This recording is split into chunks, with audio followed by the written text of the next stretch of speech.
En este vídeo vamos a hablar de los locos años 20 y del baile del Charleston, de por qué en 1929 muchos estadounidenses que eran muy ricos de repente se vuelven muy pobres, y del surgimiento de los totalitarismos como el comunismo de Stalin, el fascismo de Hitler en Alemania o del de Mussolini en Italia. En el último vídeo vimos cómo Europa quedó completamente destrozada tras la Primera Guerra Mundial. Para empezar, casi todos los países le debían dinero a Estados Unidos, que había soltado muchos millones para financiar la guerra. Por otro lado, las batallas se libraron principalmente en campos que servían para cultivo, por lo que la producción de alimento escaseó muchísimo tras la Primera Guerra Mundial. Además, durante la guerra se destruyeron muchísimas fábricas y vías de comunicación, por lo que tenemos países morosos, sin comida y con muy pocas infraestructuras. Pero si había uno que lo estaba pasando realmente mal, era Alemania. Acordaos que además de su propia crisis, tenía que pagar todos los gastos de la guerra de los países vencedores. ¿Y entonces qué hizo Alemania?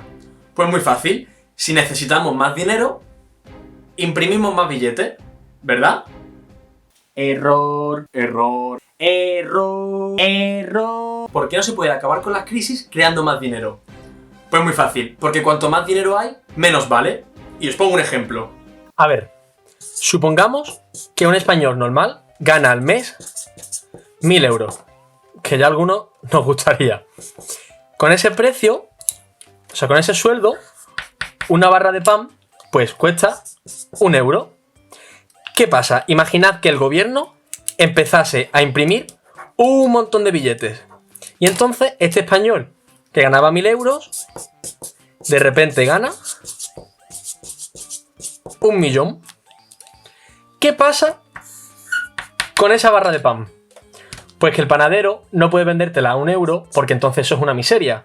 Tendría también que subirle el precio y pasaría de costar 1 euro a costar 1.000 euros. Tú en realidad estás cobrando muchísimo más, ¿verdad? Pero este producto, para que el panadero pueda sacarle dinero, también le ha tenido que subir el precio. Por tanto, ganes 1.000 o ganes 1 millón, en realidad estás en la misma situación. Porque aunque tú ganes más, también los precios de los productos se incrementan. A este proceso de subida de precio se llama hiperinflación, y fue lo que ocurrió en Alemania en la posguerra. Los billetes tenían tan poco valor que los niños jugaban con los fajos, o para hacer la compra tenías que ir con una carretilla cargando con los billetes. ¡Qué fantasía!, ¿verdad? ¡Qué fantasía! Ojalá yo comprando con un carrito de dinero. Llegó un momento en el que a la gente le rentaba más quemar billetes que comprar leña. Y por si esto era poco para los alemanes, como no podían pagarle la deuda a Francia, esta decidió invadir el Ruhr, o como se diga, que es la zona más rica y más industrial de Alemania, perdiendo así una fuente de producción y de recursos. Quien vio el cielo abierto fue Estados Unidos. Como nadie había atacado sus territorios, pues todas sus fábricas seguían funcionando y todas sus tierras seguían cultivando. Ya os he dicho que le prestó mucho dinero a muchísimos países y fue de hecho quien ayudó a Alemania a salir de la crisis, mediante el plan Dawes, que consistía en invertir en empresas alemanas y ayudarles a reducir su deuda. Esta década, desde el final de la guerra hasta 1929, se llaman los felices años 20. Vosotros imaginad que acabáis de salir de una guerra, que encima la habéis ganado y que vuestro país se convierte en el principal motor económico del mundo. Pues la gente estaba flipando. Los estadounidenses se echaron por el libre albedrío. Ellos estaban ya cansados de tristeza y se dedicaron a pasárselo bien. Sí, yo los entiendo, ¿eh? Cuando termine el coronavirus... ¡Ay, por Dios! Se crearon muchas salas de fiesta, muchos cabarets, se hicieron muchísimas películas y sobre todo se bailó muchísimo. Se puso de moda el baile del Charleston. ¿Qué pasa? Pues que las mujeres, pues con esos corsés que tenían, esos peinados imposibles y las fardas largas, pues no podían bailar. Así que por primera vez en mucho tiempo, la mujer deja de querer tener esa cinturita de avispa y un cuerpo así marcado a toma viento. Ellas se quieren poner vestidos anchos, que no les marquen la figura y que les permita moverse con libertad. También se ponen por primera vez faldas cortas, dejando ver las piernas. Esto puede parecer una tontería, pero hasta entonces una mujer que enseñaba las piernas pues era una prostituta, una mujer de baja calibre, una chusma. También se puso de moda el corte de pelo a los garçons, imitando a los hombres. Pero lo que es más importante es que en todo el mundo la mujer protesta para que se le permita votar. ya que durante la guerra había demostrado que era igual de valiente, igual de fuerte que el hombre y que tenía que tener los mismos derechos que él. Poco a poco, las mujeres fueron consiguiendo el voto en países como Rusia, Reino Unido, Polonia, Estados Unidos, Alemania. Pero toda esta situación de felicidad duró muy poco. El 24 de octubre de 1929, un día que se conoce como el Jueves Negro, cambió la vida de millones de estadounidenses. La situación era tan buena en Estados Unidos que todo el mundo se vino arriba y empezó a invertir en la bolsa. Se ganaba dinero tan fácil que todo el mundo empezó a pedirle préstamos al banco prometiéndole que se lo iban a devolver fácilmente. Y es cierto que durante un tiempo era muy fácil ganar mucho dinero si invertías. Pero ¿qué pasa? Como todo el mundo quería comprar acciones, estas cada vez fueron más caras, hasta que hubo un momento en el que nadie se las podía permitir. A esto se le suma que tanto la industria como la agricultura también se había venido arriba. Durante la guerra, Estados Unidos tenía que producir para sí misma, pero también para Europa, porque recordad que tanto la fábrica como los terrenos están destrozados. Pero poco a poco los europeos fuimos retomando nuestras industrias, nuestra agricultura, pero Estados Unidos no dejó de producir. Entonces llegó un momento en el que había más productos que gente que quisiese comprarlos, por lo que muchísimas empresas tuvieron que echar el cierre y despedir a sus trabajadores. Entre que las empresas empezaron a cerrar y que las acciones estaban por las nubes, pues hubo un momento en que la gente le entró que se cagó en lo harto y todo el mundo quería vender sus acciones a la vez. ¿Cuál es el problema? Pues que cuando todo el mundo quiere vender el mismo producto y no hay nadie que lo quiera comprar, ese producto pues pierde todo su valor.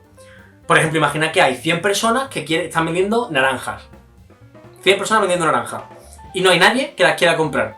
Pues esa naranja, al final, pues las tendrás que regalar, las tendrás que tirar, o te hace un zumo, o... El 24 de octubre de 1929, la bolsa estadounidense petó. Y todas esas acciones que valían un dineral dejaron de tener ningún valor. A ver, esto no nos hace una idea, pero es un verdadero drama. O sea, imagínate que eres una persona media que trabaja en una fábrica, ¿vale?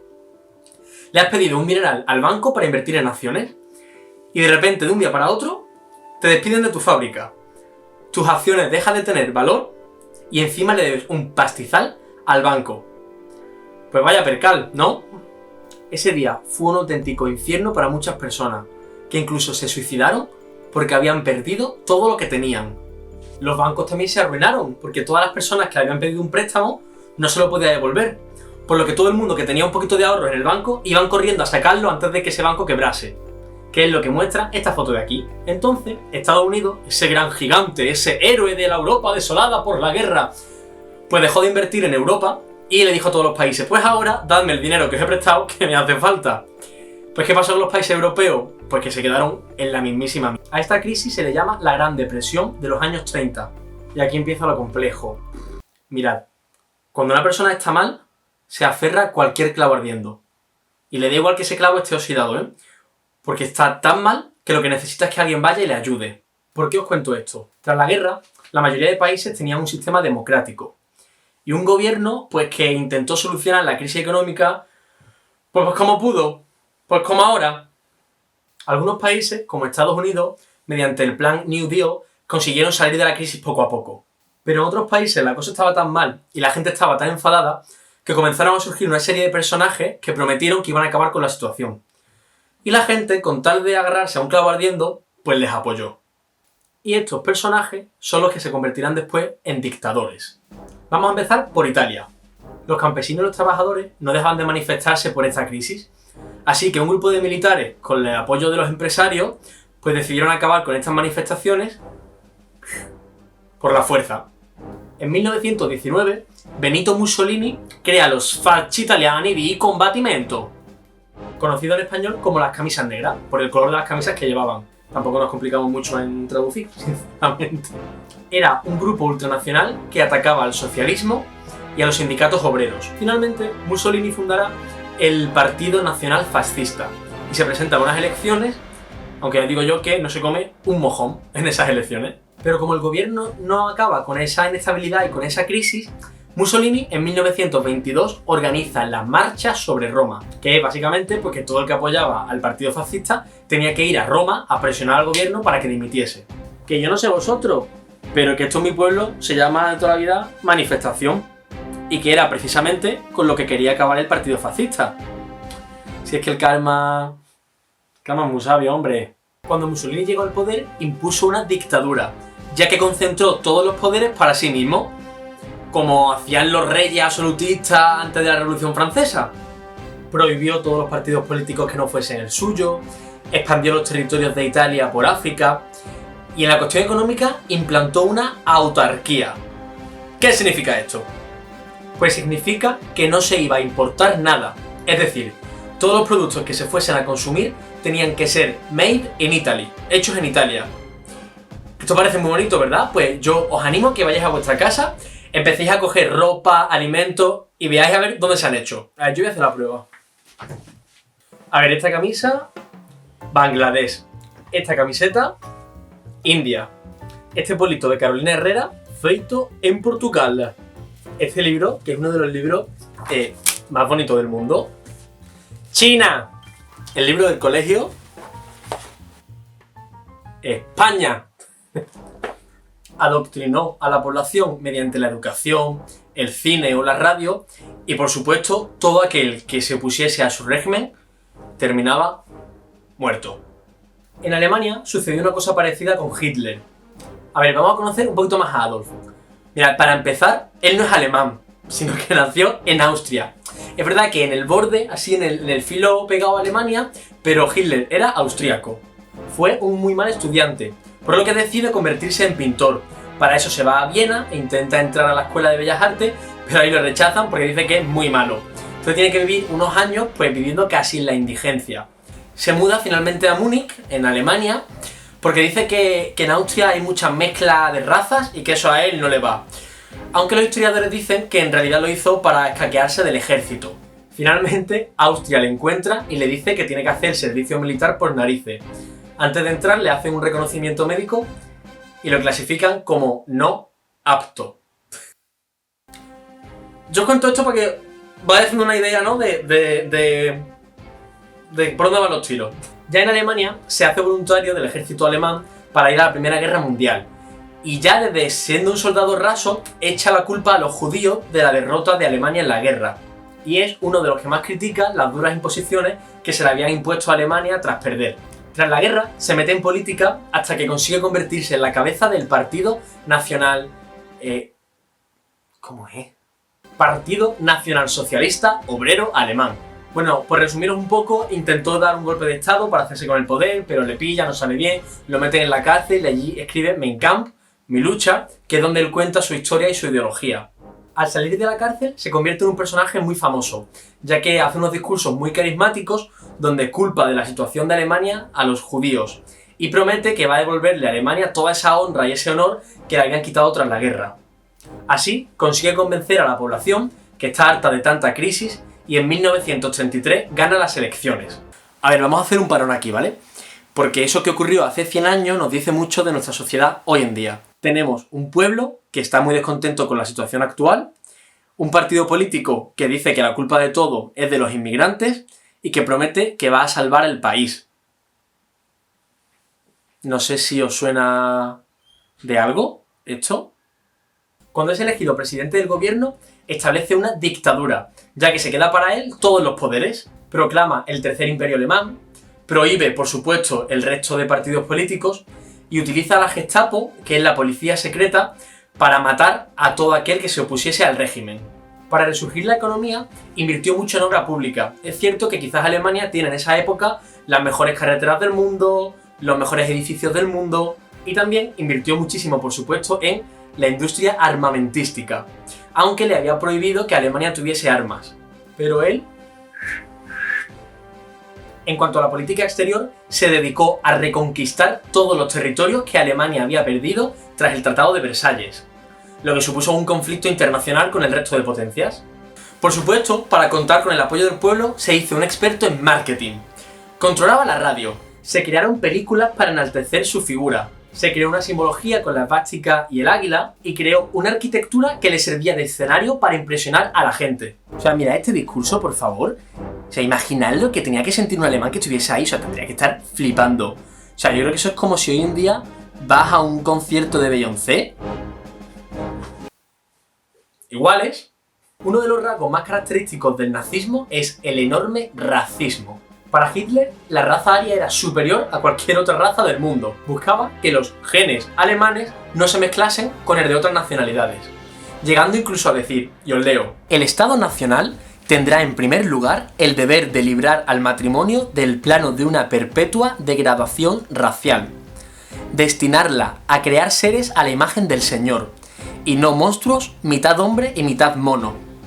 Está obligado a cuidarse de que solo los individuos sanos tengan descendencia. Debe inculcar que cualquier ser enfermo o defectuoso no pueda engendrar. ¿Y qué es un ser defectuoso? En cuanto a la educación de los adolescentes, dice que hay que dedicar más tiempo a la educación física, sobre todo al boxeo. Dice así: un hombre, si bien de instrucción modesta, pero de cuerpo sano y de carácter firme, o sea, un hombre tonto, pero fuerte, rebosante de voluntad y de espíritu y de acción, vale más para la comunidad del pueblo que un superintelectual enclenque. O sea, quiere chavales que estén fuertes, pero sean tontos. ¿Por qué? Porque a él no le interesa crear personas, a él lo que le interesa es crear soldados. Entonces prefiere chavales que puedan servir en el frente, pero que de aquí, nada, ¿eh? No vayamos a pensar porque a ver si la vamos a liar. En fin. Mira, no vamos a hablar más de esto porque me pongo malo, ¿eh? De verdad, me pongo malo. En el otro extremo tenemos un sistema totalitario de izquierdas, que fue el sistema comunista en Rusia. Tras la muerte de Lenin, le sustituyó Stalin. Llegó a controlar el Partido Comunista Soviético y fue eliminando poco a poco a todos sus rivales políticos, hasta que su partido se convirtió en el único legal, y eso, por supuesto, lo convierte en otro dictador. En el comunismo, el Estado controlaba todos los medios de producción. Eso quiere decir que el gobierno se quedaba con las fábricas, con los terrenos y decidía quién y cómo se trabajaba. Se suponía que esto era para conseguir la igualdad social, es decir, que todos los ciudadanos fuesen iguales. Pero sabemos que esto es mentira porque la gente pobre seguía siendo pobre y se seguía muriendo de hambre, mientras que la clase alta pues era la privilegiada y la rica. A mí todo esto me hace pensar que todos los radicalismos son malos, da igual si eres la extrema izquierda o si eres la extrema derecha. Cualquier dictadura es mala, ya que obliga a la sociedad a que sea solo de una única manera, anulando pues la diversidad, las personas que piensan diferente o las personas que sienten que no encajan en ese modelo. Esto lo voy a explicar muy fácil con un juego de mi sobrina. Este puzzle es una sociedad democrática y libre. En un país, pues, hay gente que se siente luna, hay gente que es una constelación, hay gente que es la Tierra, algunos pues somos unas estrellas. Pero hay sitio para todos, da igual tú cómo te sientas porque en un país libre hay hueco para ti. ¿Qué pasa en un sistema totalitario? Y da igual si es fascista o si es comunista. Pues que quieren que todo el mundo sea redondo, como la Tierra. Entonces, ¿qué pasa? Pues que habrá gente que sí encaje dentro de ese sistema. ¿Pero qué pasa si yo soy así? Pues que obviamente no encajo. Pues hay dos maneras de encajar. O bien te cortas la punta hasta que encaje, es decir, te reprimes y vives una vida que no es la tuya, o bien tendrás que irte a buscar otro país en el que sí te acepten. Así que yo estoy agradecido por poder vivir en España, en un país en el que todos encajamos, seas lo que seas. Menos si eres un planeta. ¿Ves? Y todos pues tan amiguis, pues no pasa nada, tan amiguis.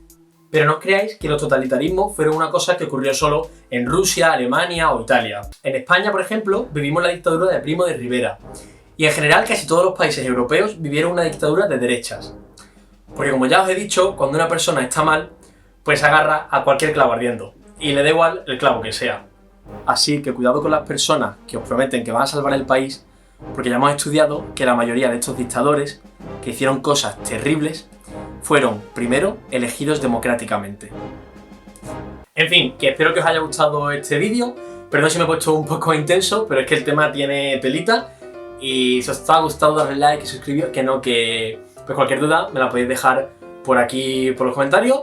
Y en el próximo vídeo hablaremos de la Segunda Guerra Mundial. Si la gente supiese que de verdad estaba en calzoncillo, es de verdad.